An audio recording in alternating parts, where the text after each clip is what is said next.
Ini sekarang ini sedang berlomba nih, Israel ini. Ada Israel dalam wujud Trump, kan? Gitu. Ya iya. Ada Israel nanti dalam wujud rudal. Ada Israel itu sekarang berseliweran tadi semua. Ada Israel berwujud COVID. Gitu COVID, ya. betul. Nah, yang harus khawatirkan karena dunia ini seperti ini, kenapa? Karena terjadi excess supply manusia. 8 miliar ini Mas Hendra. Ini mau nggak mau, ini kan global warming sekarang. Sekarang tiap hari mencair nih kutub utara. Benua Antartika tiap hari. Maka lihat, banjir rob kemarin udah sampai ke dekat Monas. Tadi semua. Dan kemarin saya ngobrol di IKN di sana. Sebenarnya sekarang ini mereka sudah melihat kenapa harus pindah ke IKN. Jakarta udah mau tenggelam. Ya sekarang kan tadi semua. Nah, inilah bahwa silakan mau versi mana oleh mereka lewat penyakit, maka kenapa obat palsu diciptakan untuk manusia keranjingan, ketagihan akhirnya mati gara-gara obat, atau COVID diciptakan virus-virus supaya berkurang, atau diciptakan percepatan dengan perang.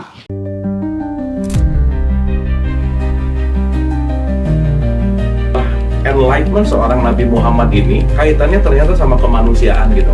Nah, perjalanan cerita itu sampai di dunia dewasanya itu udah masuk pelajaran filsafat, Indra. Spektrum ateis itu beda, dari mulai ateis yang paling santai sampai ateis yang paling radikal juga Iya, ada.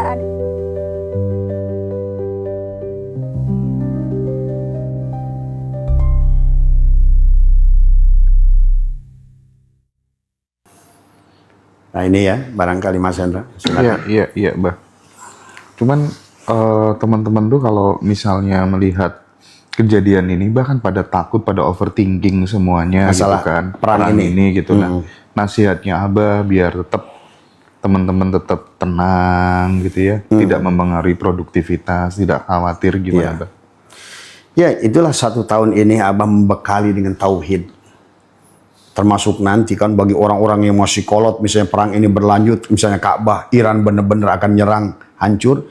Coba, kalau keyakinan mereka itu masih hancur nggak hatinya? Hancur. Tapi sesungguhnya yang harus kita yakini, kita imani adalah dikatakan oleh dalam kita itu harus mulai membangun kesadaran bahwa kita tidak memiliki apapun. Maka itulah kata Abah, istilah neraka kan, neraka wel, neraka sakor, neraka jahim, neraka jahanam, bukan penyiksaan di seberang sono, tapi terbakarnya hati. Karena di sini, karena meninggalkan Ka'bah tadi, meninggalkan Ka'bah, maka sebetulnya ketakutan itu di dada sini, Mas. Ketakutan itu di dada sini semuanya, sempit dadanya. Itulah kenapa sampai Allah turunkan surat Al-Insyirah itu, alam nasroh laka sodrok itu. Karena manusia kehilangan kebahagiaan gara dadanya yang sempit. Manusia kehilangan munculnya ketakutan karena sempitnya dadanya itu. Karena Ka'bahnya tidak pernah diurus tadi semua. Sementara Ka'bah ciptaan manusia, sampai ada kan orang berkata sekarang, aneh ya Tuhan orang Islam, sampai Tuhannya itu miskin, rumahnya dibangunin manusia. Kan gitu kan tadi. Kan Ka'bah itu dibangun manusia. Betul. Yang rumah dibangun oleh Allah justru adalah Ka'bah yang ada pada diri kita sendiri. Sampai baginda Nabi bersabda, qalbul mu'min baitullah. Bahkan di dalam Al-Quran sebetulnya tidak ada orang yang pergi ke sana itu adalah masuk ke dalam Ka'bah. Padahal disuruhnya ke dalam masuk. Tapi di sana hanya putar-putar, nggak ketemu yang punya rumah. Tadi semua. Padahal di dalam Al-Quran, man dakhalaha kana amina. Siapa yang telah masuk, itu bukan masuk ke dalam Ka'bah sono. Masuk ke dalam Ka'bah yang ada pada diri. Maka untuk menghilangi ketakutan tadi, segeralah masuk ke dalam Ka'bah pada diri. Tidak ada yang harus kita takutkan selama kita la yamliku li nafsihi. Orang yang tidak punya harta tidak akan takut hilang harta. Orang yang tidak merasa punya hidup tidak akan takut dengan mati. Dia nggak punya hidup, masa takut mati? Maka inilah kebahagiaan, kenyamanan Abah Setu hari ini. Tidak pernah merasa punya harta, tidak takut kehilangan harta. Tidak pernah merasa memiliki hidup, nggak takut kehilangan hidup. Inilah yang harus dibangun di dalam kondisi ini. Maka kembalilah back to tauhid tadi semua. Wahada yuwahidu tauhidan. Doro wala naf'an wala mautan wala hayatan wala nusuro. Maka sebenarnya kata Abah, di Ramadan inilah kesempatan kita mengupgrade sebetulnya. Maka seharusnya kalau di awal Ramadan itu ulat, harusnya di Ramadan ini keyakinan kita tumbuh. Nah, kebetulan perang ini terjadi di bulan Ramadan. Itu juga ada bagusnya. Maka kenapa juga Nabi pernah berkata kiamat itu terjadi di bulan Ramadan tadi semua. Nah, harusnya Ramadan ini dijadikan untuk kita untuk qiyam, bangkit dari rasa takut yang tidak perlu. Karena tidak ada yang bisa merusak kita. Tadi dorro wala naf'an wala mautan wala hayatan wala nusur. Tidak ada yang bisa memberikan darurat pada diri kita selama kita hanya bersandar pada Allah. Jadi kalau pertanyaannya tadi bagaimana cara mempersiapkan diri, back to tauhid. Hidup milik Allah. Maka di Ramadan ini Abah sudah menyusun amalia dari hari pertama la hayyun. Karena kamu tidak pernah merasa memiliki hidup, kenapa takut dengan masalah kematian? Maka kembalikan di hari pertama la hayyun, hari kedua la ilmun. Kamu tidak pernah merasa memiliki ilmu, kenapa takut kehilangan? La sami'un. Kenapa kamu takut dengan kalau kamu tidak pernah merasa memiliki pendengaran? Maka Ramadan inilah sebetulnya dijadikan ajang untuk kita menumbuhkan keyakinan. Maka di penghujung Ramadan itulah kenapa ada Id tadi semua. Ya, kalau kita sudah betul-betul kembali pada fitrah. Kalau kita kembali pada fitrah kita ruh, tidak ada lagi kematian, tidak ada lagi ketakutan. Kata Nabi, al-mu'minuna la yamutuna bal yankiluna min daril fana ila daril baqa. Maka silakan perang 1000 kali lebih dahsyat dari ini. Senyum yang ada semuanya. Maka itu saja kalau buat Abah. Maka itulah kenapa Abah seolah-olah setahun ini terus genjot tauhid. Sampai kalau perlu adalah murni tauhid murtad dari semua. Ya. Bah, izin pause sejenak, Bah. Ya. Karena ini kan yang nonton kan teman-teman lintas agama, lintas kepercayaan. Ya. Gitu ya. Nah, yang menarik itu kan berada di makom di mana kemudian Abah tidak merasa punya hidup sehingga tidak takut pada kematian. Mau perang berapa kali pun, oke, tetap senyum.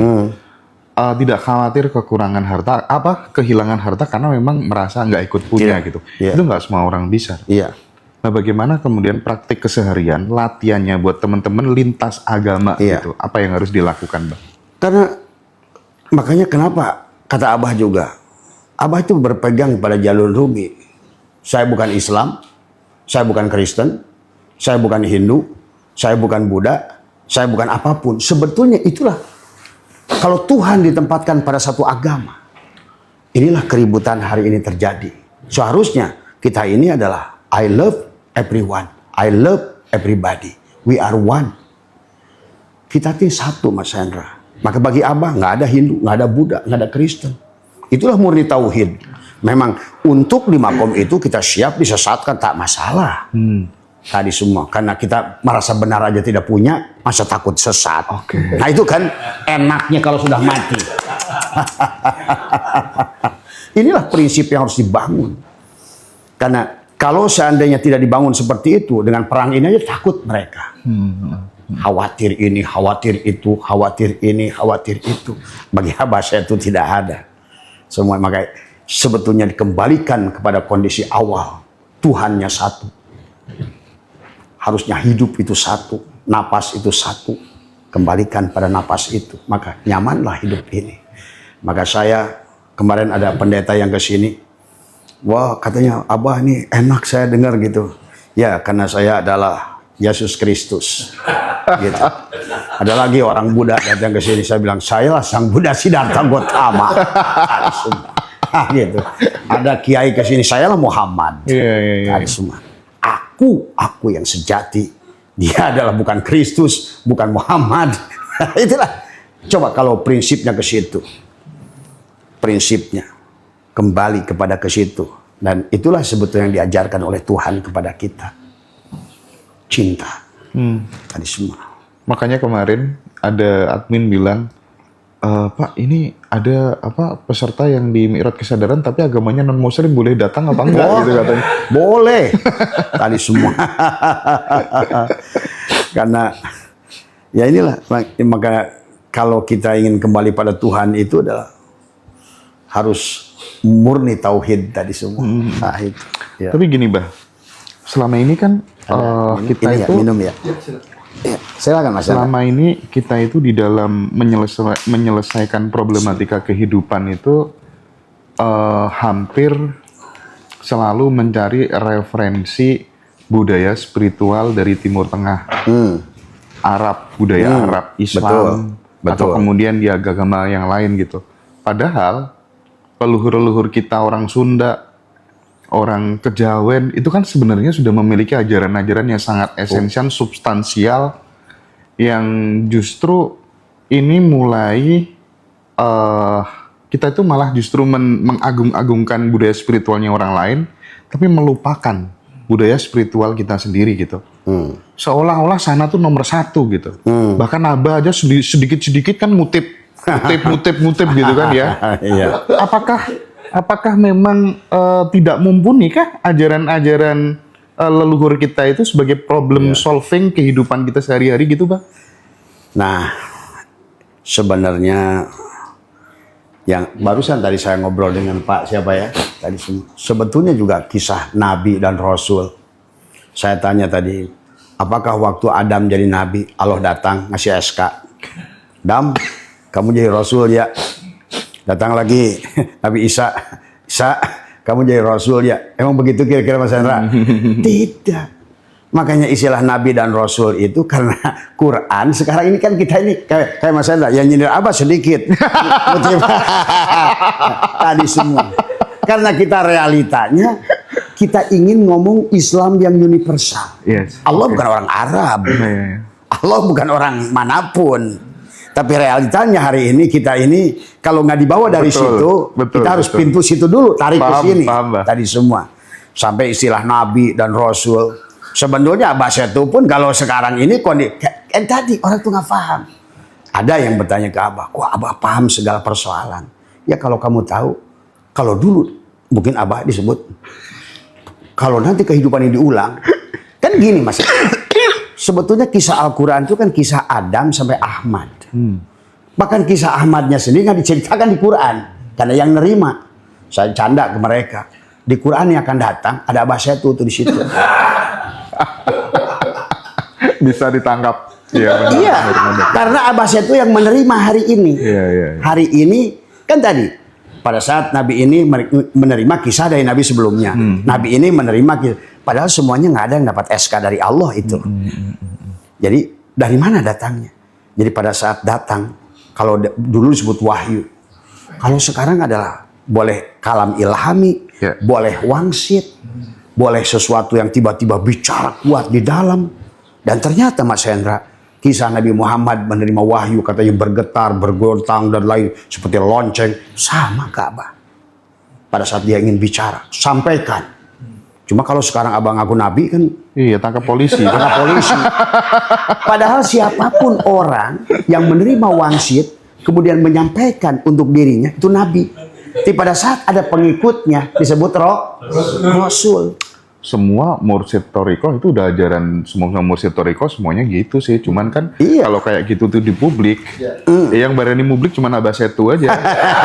Tadi karena dia masih ada dirinya. Iya. Masih takut mati. Gila sih Abah. Masih takut kehilangan murid. Masih takut kehilangan income. Kalau Abah Setu nggak ada takutnya. Iya. Orang channel YouTube-nya aja nggak dikasih iklan mineral. Mas Hendra nyangka mungkin netizen ngaji Rasul kira Abah ini udah income-nya banyak, jualan-jualan, mobilnya keren, dapat dari YouTube. Enggak. Iya, betul. Nggak ada masuk iklan. Jangankan iklan kata Abah, orang ceramah kemana-mana pun saya ongkos sendiri, hotel sendiri, ceramah. Betul, karena saya itu tugas saya menyampaikan. Saya bilang tadi, orang tuh nggak percaya saya bercanda. Saya itu sebenarnya Mas Hendra, saya kemarin di Kalimantan. Sebetulnya angin itu bicara ke saya bilang tadi, saya itu bukan sis. Nuh. Mungkin orang berkata kalau Abah Setu itu lebih hebat dari Nuh. Lebih hebat dari sis. Lebih hebat dari Ibrahim. Lebih hebat dari, maaf ya ini ya dalam tanda kutip ya. Nggih. Karena mereka masih ada dirinya. Begitu Nuh marah, dia suruh air. Begitu Lut marah, dia suruh lapa. Abah Setu tidak. Bahkan saya sering pernah mengatakan, karena saya Muhammad, saya rahmatan lil alamin. Betul Mas Hendra, Saya itu kenapa? Mungkin maka kemarin tadi malam siapa Abu yang ngobrol. Kalau BMKG itu tahu kerja saya ngobrol tuh malam tuh banyak pejabat-pejabat di Kalimantan itu. Kalau BMKG tahu kerja saya, dia tuh harusnya gaji saya. Kalau dunia itu tahu kerja saya, bagaimana saya keliling tiap gunung-gunung itu. Selalu saya damaikan, elus tolong ya. Kata angin, abah saya tuh saya mau niup. Ini mungkin kedengarannya aneh, tapi faktanya begitu. Saya bilang saya bukan sis, jangan kamu tiup kampung itu selama saya masih ada. Datang lagi air, saya bukan Nuh aja masih kalah sama saya. Nuh masih nyuruh air, saya tidak mau. Terus begitu. Karena saya Muhammad, maka Muhammad tidak membutuhkan uang kamu. Muhammad hanya untuk datang kepadamu dengan cinta. Balighu anni walau ayat, satu ayat pun tidak boleh saya sembunyikan, apalagi dikaitkan rupiah. Maka abah saya tuh kemanapun pergi, ke negara manapun pergi, tak butuhkan uang kalian. Karena tujuan saya adalah memberikan sebagaimana diperintahkan, sampaikan. Maka inilah periode sampai 2045 ini ditutup. Cuma orang nggak percaya ada Muhammad kan tadi semua. Muhammad itu akan lahir. Sebenarnya Mas Hendra, ada istilah Adam sampai pada Muhammad itu hari ini pun ada Mas Hendra. Tadi orang-orang diberikan pencerahan itu mereka sudah bagus-bagus ya. Maka si Fulan itu kalau menurut saya si Anu, saya tuh tahu siapa yang bicara, saya tidak mau menyebutkan nama ya. Itu mereka ada yang sebagai Musa, ada yang sebagai Isa, ada yang sebagai, tapi Muhammadnya disatu. Maka dia tidak membutuhkan penghargaan, dia tidak membutuhkan penghormatan, bahkan channel YouTube aja nggak pakai iklan. Karena dia ditugaskan hanya untuk mencintai, menyatukan. Itulah. Tetapi di masa itu maka akan terjadilah gejolak dunia ini. Tapi tadi saya provokasi, ini harus dikasih iklan. Nggak bagus orang belajar, nggak ada pertukarannya. Masa iya nonton YouTube gratis saja? Iya. Waduh. Minimal buat mereka lah. Iya. Gitu, semua gitu. Kacau ini. Jadi memang inilah kenyataan yang harus dipahami bahwa itulah kenapa kata mereka bahwa Nabi dan Rasul 124.000. Cuma kan mereka itu nggak ngerti. Benci dengan siapa? Sabdo Palon. Orang Nabi Sis. Ya benci dengan Buddha Gotama, Nabi Julkipli. Kadang-kadang orang kita ini benci sesuatu tapi nggak ngerti yang dia benci. Ikut-ikutan saja. Ya seperti hari ini tentang sisa kubur kata siapa? Katanya semuanya. Katanya. Agama itu kalau sudah katanya orang beres sudah. Jadi semuanya. Maka Abah hari ini membukakan semua tentang haji, tentang zakat, tentang saum, tentang apa. Mari kembali kepada tujuan awal dari penciptaan manusia. Tadi semua. Bukan sebuah rekayasa adalah karena sekarang ini kan sudah jadi politik dan ekonomi. Ya contoh kayak sidang isbat itu kan betul dah. Saya dukung tuh profesor yang ngomong itu. Ini proyek. Ya benar proyek. Proyek betul. Kalau nggak proyek ngapain? Maka kata saya sebetulnya nggak usah repot-repot. Satu Ramadan itu lihat-lihat bulan. Wong komet Hale aja 100 tahun akan datang udah ketahuan detik sampai menitnya kok. Masa tentukan satu Syawal aja bingung. Satu Ramadan bingung. Dan kayaknya Tuhan itu pasti Tuhan itu Mas Hendra. Apa marah Tuhan kalau beda sehari? Coba ini ya Allah ya Karim. Ini itulah. Pokoknya kalau udah tahu proyek gitu ya, yang proyek tambang lah, yang proyek MBG lah, ya, isbat lah, semuanya jadi proyek deh. Nah ini ya termasuk MBG ini yang harus kita juga sadarkan. Kan yang saya khawatir tentang MBG ini ke depan adalah karena tetap bagaimanapun. Jadi ini sekarang ini kalau istilah dunia ini kan sekarang api yang akan datang Mas. Tapi makna api itu banyak. Bisa api beneran api dengan tadi kebakaran, bisa juga kemarahan api itu. Kan api, kan nafsu amaroh itu semua. Maka yang saya khawatirkan adalah karena ini sekarang ini sedang berlomba nih. Israel ini. Ada Israel dalam wujud Trump kan gitu. Ya iya. Ada Israel nanti dalam wujud rudal. Ada Israel itu sekarang berseliweran tadi semua. Ada Israel berwujud COVID. Gitu COVID, betul. Nah, yang harus khawatirkan karena dunia ini seperti ini kenapa? Karena terjadi ekses supply manusia. 8 miliar ini Mas Hendra Ini mau nggak mau, ini kan global warming sekarang. Harus dikurangi. Sekarang tiap hari mencair nih kutub utara. Benua Antartika tiap hari. Maka lihat, banjir rob kemarin udah sampai ke dekat Monas. Tadi semua. Dan kemarin saya ngobrol di IKN di sana. Sebenarnya sekarang ini mereka sudah melihat kenapa harus pindah ke IKN. Jakarta udah mau tenggelam. Ya sekarang kan tadi semua. Nah, inilah bahwa silakan mau versi mana oleh mereka lewat penyakit, maka kenapa obat palsu diciptakan untuk manusia keranjingan, ketagihan akhirnya mati gara-gara obat, atau COVID diciptakan virus-virus supaya berkurang, atau diciptakan percepatan dengan perang. Karena kalau tidak manusia harus dikurangi 3 miliar. Karena untuk menseimbangkan kembali adalah udara di sini, bagaimana kecukupan oksigen. Pertumbuhan percepatan manusia dengan penebangan pohon ini berjalan deret ukur, bukan deret hitung lagi. Coba lihat. Sumatera ditebangin pohon. Kemarin juga di Kalimantan saya lihat. Padahal kalau mereka mengerti, sebetulnya kita mempercepat. Jadi kayak saya melihat 9 pintu kehancuran bumi ini. 1 adalah ekses karbon dioksida melebihi dan kekurangan oksigen. Manusia akan mati dengan penyakit pernapasan.